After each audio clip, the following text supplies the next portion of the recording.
ಸ್ನೇಹಿತರೆ, ನಾವು ಈ ಪೌರಾಣಿಕ ಗ್ರಂಥಗಳನ್ನು ನೋಡೋಕೆ ಹೋದರೆ ರಾಮಾಯಣ ಇರ್ಬೋದು ಮತ್ತು ಮಹಾಭಾರತ ಇರ್ಬೋದು. ಅದರಲ್ಲಿರುವಂತಹ ನಾಯಕ ಯಾರು? ರಾಮ, ಕೃಷ್ಣ, ಪಾಂಡವರು, ಸೀತೆ, ದ್ರೌಪದಿ ಇವರ ಒಂದು ಗುಣಗಳನ್ನು ನಾವು ಅಧ್ಯಯನ ಮಾಡಿಕೊಂಡು ನಮ್ಮ ಜೀವನದಲ್ಲಿ ನಾವು ಅಳವಡಿಸ್ಕೊಳ್ತೀವಿ. ನಾವು ಬರೇ ಸೀತೆನ ಮತ್ತು ದ್ರೌಪದಿನ ನೋಡಿದ್ದೀವಿ. ಆದರೆ ಇನ್ನೂ ಒಂದು ಪಾತ್ರ ಇದೆ, ನಿಸ್ವಾರ್ಥವಾದಂತಹ ಧರ್ಮನಿಷ್ಠೆಯನ್ನು ಉಳ್ಳಂತಹ ಪಾತ್ರ ಯಾವುದು ಅಂತಂದರೆ ಅದು ಲಕ್ಷ್ಮಣನ ಮಡದಿಯಾದ ಊರ್ಮಿಳೆ. ಆ ಪಾತ್ರ ಎಲ್ಲೂ ಅಷ್ಟು ಏನು ಪ್ರಚಾರ ಆಗಿಲ್ಲ. ಆಕೆ ಮಾಡಿರುವಂತಹ ಒಂದು ನಿಸ್ವಾರ್ಥವಾದ ಸೇವೆಯಿಂದ ಅವನು ಲಕ್ಷ್ಮಣ ತನ್ನ ಅಣ್ಣನಾದಂತಹ ರಾಮ ಹಾಗೂ ಸೀತೆ ಅವರ ಸೇವೆಯನ್ನು ಮಾಡೋದಕ್ಕೆ ಅನುಕೂಲ ಆಗಿದ್ದು ಯಾರಿಂದ ಅಂತಂದರೆ ಆದಷ್ಟು ಊರ್ಮಿಳೆಯಿಂದ. ಯಾಕಂದರೆ ಇಲ್ಲಿ ನೋಡಬೇಕಾದ್ರೆ ರಾಮ ಅಂದರೆ ಅವನ ಮೂಲ ಯಾರು?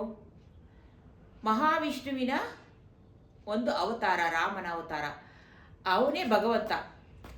ಇಲ್ಲಿ ಲಕ್ಷ್ಮಣ ಮತ್ತು ಸೀತೆ ಯಾರು ಅಂದರೆ ಮಹಾಲಕ್ಷ್ಮಿ. ಲಕ್ಷ್ಮಣ ಯಾರು ಅಂತಂದರೆ ಅವನೇ ಆದಿಶೇಷ. ಮತ್ತು ಹೀಗೆ ಅವರು ರಾಮನಿಗೆ ಅನುಯಾಯಿಗಳಾಗಿರ್ತಾರೆ. ರಾಮನ ಒಂದು ಧರ್ಮ ಕಾರ್ಯಗಳು ಯಶಸ್ವಿಯಾಗಬೇಕಂದ್ರೆ ಇವ್ರದ್ದೆಲ್ಲನೂ ಒಂದು ಇದಿರುತ್ತೆ, ಕಾಂಟ್ರಿಬ್ಯೂಷನ್ ಅಂತ ಏನು ಹೇಳ್ತೀವಿ, ಅವರ ಕೊಡುಗೆಗಳು ತುಂಬ ಇರುತ್ತೆ. ಲಕ್ಷ್ಮಣನೂ ಸಹಿತ ರಾಮ ಕಾಡಿಗೆ ಹೋದಾಗ ಸೀತೆನೂ ಹೋಗ್ತಾಳೆ ಮತ್ತು ಲಕ್ಷ್ಮಣನೂ ಹೋಗ್ತಾನೆ. ರಾಮನಿಗೆ ಕಾಡಿಗೆ ಹೋಗುವಂಥ ಅವನ ತಂದೆ ಅವನಿಗೆ ಆಜ್ಞೆ ಮಾಡಿಲ್ಲ.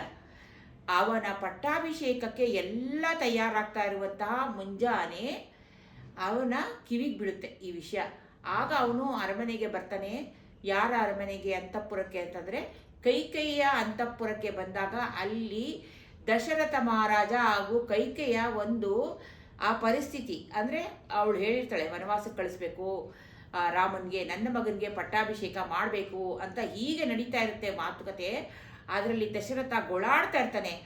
ಆಗ ರಾಮ ಅಷ್ಟೇ ಮಾತು, ಅವನಿಗೆ ವನವಾಸಕ್ಕೆ ಹೋಗುವಂಥ ಅವನ ತಂದೆ ಅವನಿಗೆ ಆಜ್ಞೆ ಮಾಡಿಲ್ಲ ಅಥವಾ ಹೇಳೂ ಇಲ್ಲ, ಬೇಡ ಬೇಡ ಅಂತಾನೆ. ಇಡೀ ರಾಜ್ಯದ ಜನ ಅವನು ವನವಾಸಕ್ಕೆ ಹೋಗುವಂಥದ್ದು ನಿಜವಾಗ್ಲೂ ಇಷ್ಟ ಇಲ್ಲ. ಅವನ ಹಿಂದೆನೇ ಹೋಗ್ತಿದ್ರು ವನವಾಸಕ್ಕೆ ಹೋಗ್ಬೇಕಾರೆ. ಆ ರೀತಿಯಾದಂಥ ಒಂದು ಕಟ್ಟುನಿಟ್ಟಾದ ಕೈಕೆ ಮಾತ್ರ ಹೇಳ್ತಾಳೆ, ನೀನು ವನವಾಸಕ್ಕೆ ಹೋದರೆ ನನಗೆ ನನ್ನ ಮಗನಿಗೆ ಪಟ್ಟಾಭಿಷೇಕ ಆಗುತ್ತೆ ಅಂತ ಹೇಳಿದಾಗ ಹೇಳೋಕ್ಕಿಂತ ಮುಂಚೆನೇ ಆ ಒಂದು ಪರಿಸ್ಥಿತಿಗೆ ಇದಾಗಿ ಅವನು ಕ್ಷಣ ಮಾತ್ರದಲ್ಲಿ ಹೋಗಿ ಕಾವಿ ವಸ್ತ್ರವನ್ನು ಧರಿಸ್ಕೊಂಡು ಬರ್ತಾನೆ. ಅಂಥ ಆದರ್ಶ ಪುರುಷ, ಅಂಥ ಒಬಿಡಿಯಂಟ್, ತಂದೆ ತಾಯಿಗೆ ಒಬಿಡಿಯಂಟ್ ಆಗಿರುವಂಥ ಪಾತ್ರ ಅದು.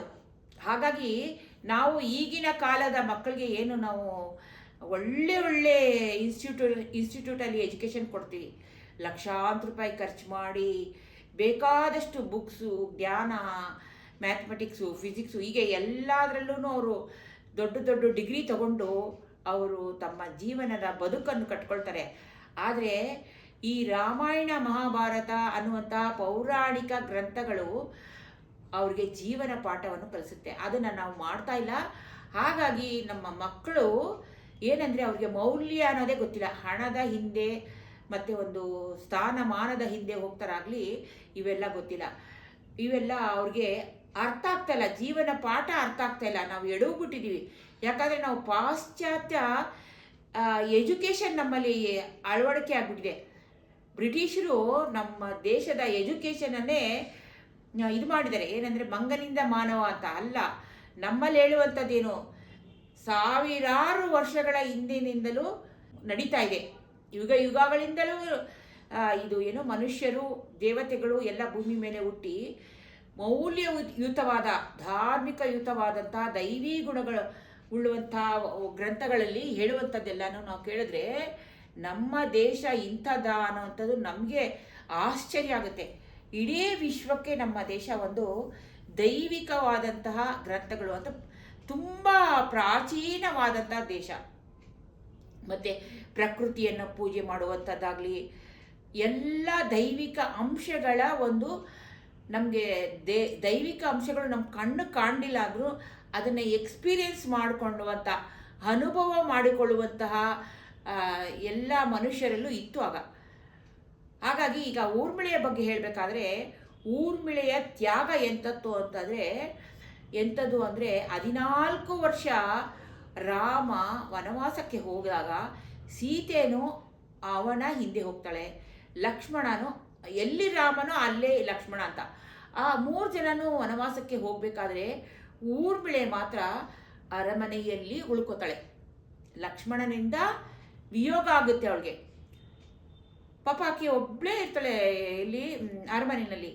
ಇವ್ರು 3 ಜನ ಕಾಡಿಗೆ ಹೋದಾಗ ಲಕ್ಷ್ಮಣ ಏನು ಮಾಡ್ತಾನೆ, ರಾಮ ಮತ್ತು ಸೀತೆಗೆ ಒಂದು ರಕ್ಷಣೆ ಕೊಡ್ತಾನೆ. ಯಾಕಂದರೆ ಕಾಡಲ್ಲಿ ರಾಕ್ಷಸರ, ವನ್ಯ ಮೃಗಗಳ, ಕ್ರೂರ ಮೃಗಗಳ ಕಾಟ ಇರುತ್ತಲ್ವಾ, ಅವರಿಗಾಗಿ ಗುಡಿಸಲನ್ನು ಕಟ್ಟಿ ಅವನು ಹಗಲು ರಾತ್ರಿ ಅವರಿಗೆ ಅಂಗರಕ್ಷಕನಾಗಿ ಧರ್ಮನಿಷ್ಠೆಯಿಂದ ಅವ್ರನ್ನ ಗಾರ್ಡ್ ಅಂತಾರಲ್ಲ ಆ ರೀತಿ ಅವನು ಕಾಯ್ತಾ ಇರ್ತಾನೆ. ಬಿಲ್ಲು ಬಾಣ ಇಟ್ಕೊಂಡು ಹಗಲು ರಾತ್ರಿ ಕಾಯ್ತಾ ಇರ್ತಾನೆ. ಅವರೆಲ್ಲೋದ್ರೂ ಅವ್ರು ನಿದ್ದೆ ಮಾಡುವಾಗಲಿ ಮತ್ತು ಅವ್ರಿಗೆ ನೀರು ತಂದು ಕೊಡ್ಬೇಕಾಗ್ರಿ ಎಲ್ಲ ಕಾಯ್ತಾ ಇರ್ತಾನೆ. ಹಿಂಗಿದ್ರೂ ಇಂಥ ಒಳ್ಳೆ ಶೂರನಾದಂಥ ಲಕ್ಷ್ಮಣ ಇದ್ರೂ ರಾವಣ ಸೀತೆಯನ್ನು ಮೋಸದಿಂದ ಕದ್ದೊಯ್ದ. ಆಗ ನಿದ್ರಾದೇವತೆ ಬರ್ತಾಳಂತೆ.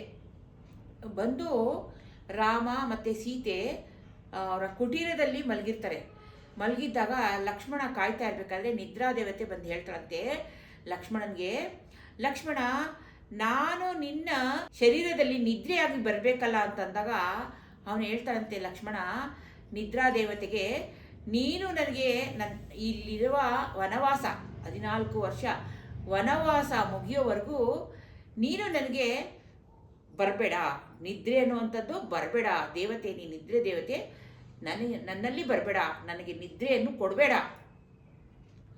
ಆ ನಿದ್ರೆಯನ್ನು ಯಾರು ಕೊಡಲಿ ಅಂತ ಕೇಳ್ತಾಳೆ ಆಗ ಆಕೆ. ಪ್ರತಿಯೊಬ್ಬರಿಗೂ ನಿದ್ದೆ ಬಂದೇ ಬರುತ್ತೆ, ಎಷ್ಟೇ ಆದರೂ ಸ್ವಲ್ಪ ಹೊತ್ತಾದರೂ ನಿದ್ದೆ ಮಾಡ್ತಾರೆ. ಒಂದು 5 hours 6 hours ಆ ಥರ ನಿದ್ದೆ ಬರುತ್ತೆ. ಆಗ ಆಕೆ ಹೇಳ್ತಾಳೆ, ನಾನು ನಿನ್ನ ನಿದ್ರೆಯನ್ನು ಯಾರಿಗೆ ಕೊಡಲಿ ಅಂತ. ದೇವತೆಗಳು ಇರೋದೇನಕ್ಕೆ ಕೊಡೋದಕ್ಕೆ. ಪ್ರತಿಯೊಂದು ದೇವತೆಗಳು ಇರುವುದು ಅವರ ಒಂದು ಕೊಡುಗೆ, ಭಾಗ್ಯಗಳನ್ನು ಕೊಡುವಂಥದ್ದು. ಆ ನಿದ್ರಾ ಭಾಗ್ಯವನ್ನು ಯಾರಿಗೆ ಕೊಡಲಿ ಅಂದಾಗ ನನ್ನ ಮಡದಿ ಇದ್ದಾಳಲ್ಲ ಊರ್ಮಿಳೆ, ಆಕೆ ಅರಮನೆಯಲ್ಲಿ ಒಬ್ಬಂಟಿಯಾಗಿದ್ದಾಳೆ, ಅವಳಿಗೆ ಕೊಟ್ಬಿಡು ಅಂತ.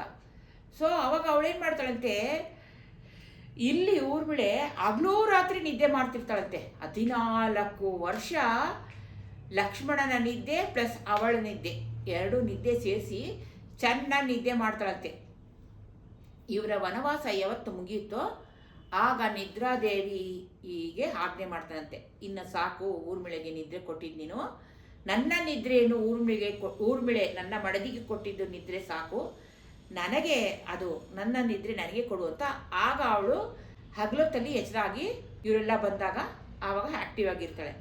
ಸೊ ಊರ್ಮಿಳೆಯ ಕಥೆಯನ್ನು ರಾಮಾಯಣದಲ್ಲಿ ಅಷ್ಟು ಪ್ರಚಲಿತವಾಗಿಲ್ಲ, ಕೆಲವು ಜನಗಳು ಗೊತ್ತಿರುತ್ತಷ್ಟೇ. ಹೀಗೆ ಊರ್ಮಿಳೆ ಲಕ್ಷ್ಮಣನ ನಿದ್ರೆಯನ್ನು ತಗೊಂಡು ಆಕೆಯೂ ಒಂದು ತ್ಯಾಗ ಮಾಡಿದ್ಲು ಅನ್ನುವಂಥದ್ದು ಒಂದು ಮಹತ್ತರವಾದ ವಿಷಯ. ಈಗ ಊರ್ಮಿಳೆ ಯಾರು ಅಂತಂದರೆ ಜನಕರಾಜನ ಮಗಳು ಜಾನಕಿ, ವೈದೇಹಿ, ಸೀತೆ ಅಂತ ಹೇಳ್ತೀವಲ್ಲ, ಹಾಗೆಯೇ ಇವರು ಸಹಿತ ಆಕೆಗೆ ತಂಗಿ ಆಗಬೇಕು. ಊರ್ಮಿಳೆ ಮತ್ತು ಭರತ, ಶತ್ರುಘ್ನನ ಹೆಂಡತಿಯರೆಲ್ಲರೂ, ಮಡದಿಯರೆಲ್ಲರೂ ಸೀತೆಗೆ ತಂಗಿಯರು, ಸಹೋದರಿಯರಾಗಬೇಕು. ಹೀಗಾಗಿ ಅವರೆಲ್ಲರೂ ಒಟ್ಟಿಗೆ ಮದುವೆ ಆಗ್ತಾರೆ, ಈ 4 ಜನಕ್ಕೆ ವಿವಾಹವಾಗ್ತಾರೆ. ಸ್ನೇಹಿತರೆ, ಇದಾಗಿತ್ತು ರಾಮಾಯಣದ ಊರ್ಮಿಳೆಯ ಅಷ್ಟು ಪ್ರಚಲಿತವಾಗಿರದ ಊರ್ಮಿಳೆಯ ಕತೆ. ನಿಮ್ಗೆ ಇಷ್ಟ ಆದರೆ ಒಂದು ಲೈಕ್ ಕೊಡಿ, ಸಬ್ಸ್ಕ್ರೈಬ್ ಆಗಿ ಪ್ರೋತ್ಸಾಹ ಕೊಡಿ.